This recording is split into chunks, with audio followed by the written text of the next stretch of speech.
just when Juliet thought in the previous episode of Silo that she had found an ally in Deputy Marnes.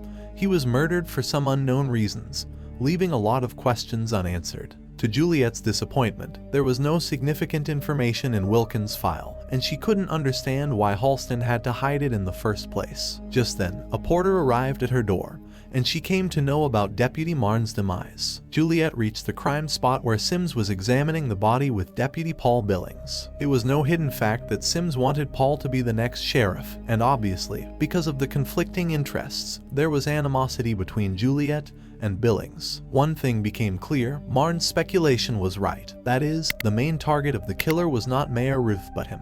Sims was quick to blame Juliet for Marnes' death, and he said that the new sheriff should have been proactive and deployed a few deputies to Marnes' doorstep.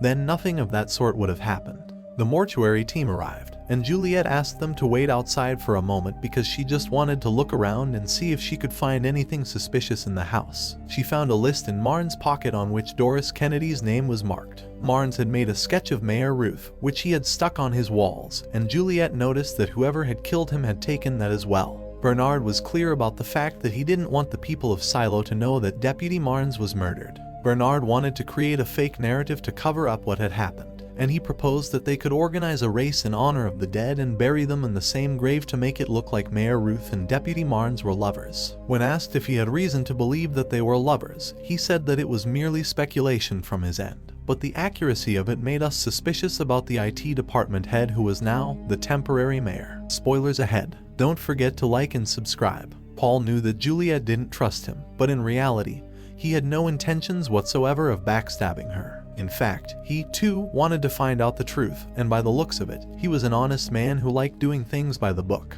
He knew the pact, which was like the Constitution of Silo, by heart, and he didn't like it when people violated the laws enshrined by the Founding Fathers. Paul went to the judicial to check if they were suspicions of someone, and he got to know that they believed a guy named Ralph Melby had killed both Marnes and Ruth. He came back and told Juliet about it and asked to immediately take Ralph into custody, but Juliet had not realized until then that the judiciary was misleading her. Earlier, in Silo Episode 5, Juliet had gone to Patrick Kennedy's house, and she had found the missing sketch of Mayor Ruth and a box of rat poison in his cupboard. As soon as she saw that, she realized that he was being framed by the judicial, as whoever planted the evidence to make him look like the murderer didn't know that Patrick didn't stay in that house anymore. His new address hadn't been updated in the records due to a technical error, and that is why the culprit had no clue that trying to keep things in Patrick's old home would only expose him.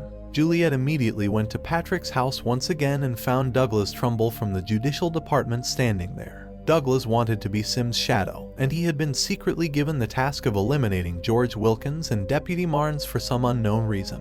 Juliet and Douglas entered into a scuffle, and he almost threw her down from one of the levels. Fortunately, Juliet survived, but Doug Trumbull was able to escape from there. Sims was disappointed with Douglas, and the kind of blunder he had committed didn't leave Sims with a lot of options. Sims knew that he had to make sure that Juliet wasn't able to link him to Doug and continued to believe that he had acted on his own accord. Sims pushed Doug Trumbull from one of the levels and made it look like he had committed suicide for fear of being caught and punished. After finding out that Douglas was responsible for the deaths of Mayor Ruth and Deputy Marnes, Juliet decided that she would visit Martha at the lower levels and spend a couple of days there. She told Bernard that she wanted to pack her stuff and bring it to her sheriff's quarters, but in reality, she wanted to see the relic that Martha was working on. The Silo dwellers didn't know how life was before the Earth became inhabitable, and they had spent their entire lives inside the enclosed space. They hadn't seen the trees, stars, animals, etc. And moreover, they weren't aware of the entire concept of recording videos,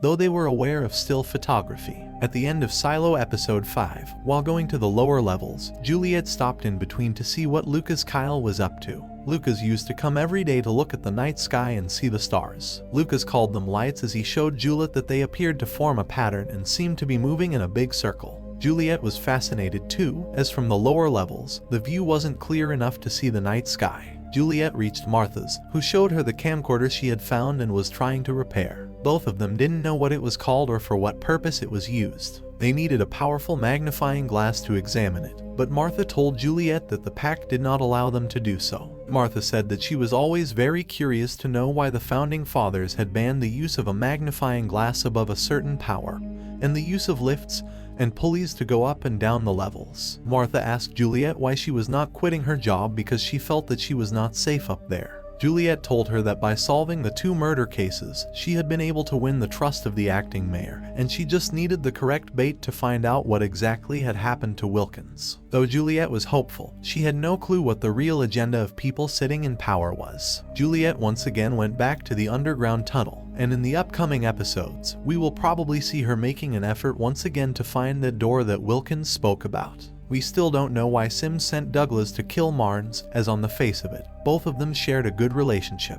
It might be possible that Sims felt that Marnes knew something that he shouldn't be knowing, or maybe he was close to finding the truth that would expose their corrupt practices and bring their foul play to light. On the other hand, Bernard looks like a straightforward guy, but at times it feels like he, too, is hiding something and trying to act naive so that nobody comes to know about his real intentions. Juliet was not going to give up so easily, and it is possible that she might find an ally in Lucas, considering he was also curious to know more about Silo and the world that existed outside it. Thank you for joining us on this journey, and I hope you enjoyed the Silo story.